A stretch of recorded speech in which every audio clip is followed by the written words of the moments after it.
ఈరోజు బైబిల్ అధ్యయనం అపోస్తలుల కార్యములు 6వ అధ్యాయం మొత్తం 15 వచనాలు. ప్రార్థన.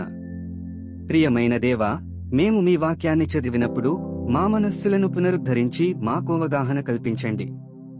మీరు మా సమయాన్ని ఆశీర్వదించి మీకు దగ్గరగా రావడానికి మాకు సహాయం చేయండి.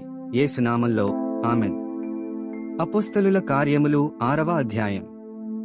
ఆ దినములలో శిష్యుల సంఖ్య విస్తరించుచున్నప్పుడు అనుదిన పరిచర్యలో తమలోని విధవరాండ్రను చిన్న చూపు చూచరని హెబ్రీయుల మీద గ్రీకు భాష మాట్లాడు యూదులు సనుగసాగిరి.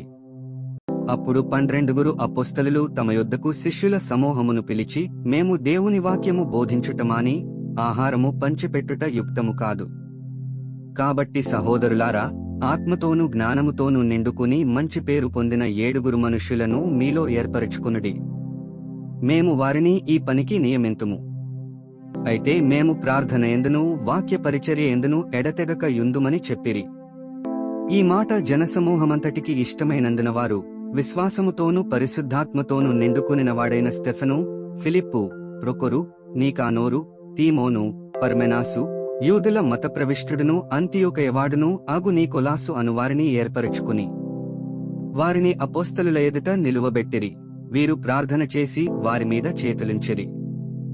దేవుని వాక్యము ప్రబలమై శిష్యుల సంఖ్య యెరూషలేములో బహుగా విస్తరించెను, మరియు యాజకులలో అనేకులు విశ్వాసమునకు లోబడిరి.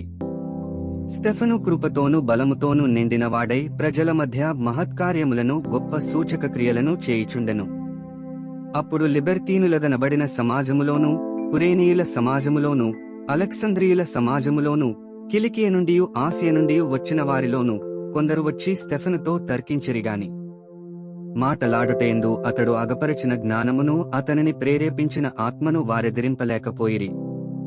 అప్పుడు వారు, వీడు మోషే మీదనూ దేవుని మీదనూ దూషణ వాక్యములు పలుకగా మేము వింటిమని చెప్పుటకు మనుష్యులను కుదుర్చుకొని ప్రజలను పెద్దలను శాస్త్రులను రేపి అతని మీదికి వచ్చి అతనిని పట్టుకుని మహాసభయొద్దకు తీసుకుని పోయి అబద్ధపు సాక్షులను నిలువబెట్టిరి.